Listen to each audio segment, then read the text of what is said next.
मरहबा collection mall, readymade कपड़ों का भरपूर खजाना। Jeans pant, T shirt, cargo pant, night pant, बच्चे और बच्चियों के लिए अच्छे खूबसूरत और उम्दा ड्रेस। पता याद रखें, जमुर हाई स्कूल मेन रोड, जैतून हजीन मस्जिद के पास, मालदा चौक, मालेगांव।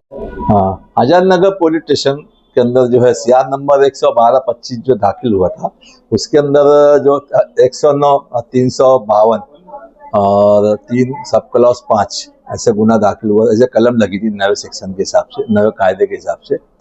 तो उसमें मोहम्मद जावेद इसको अरेस्ट करके लाए थे, कोर्ट में हाजिर करे थे। आज तक की पुलिस कस्टडी थी उसके अंदर।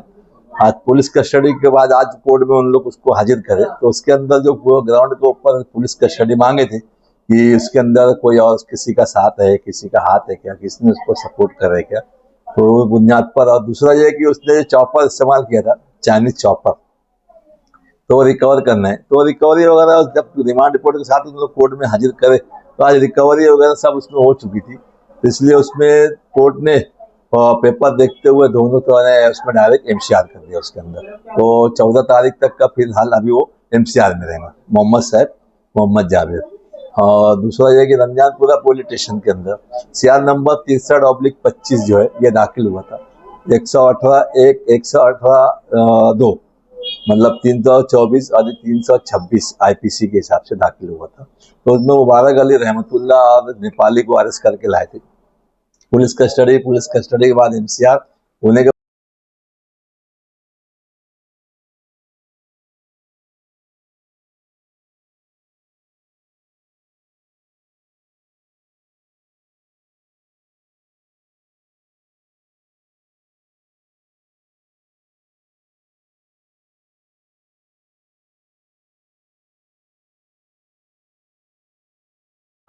नमस्ते, सलाम वालेकुम।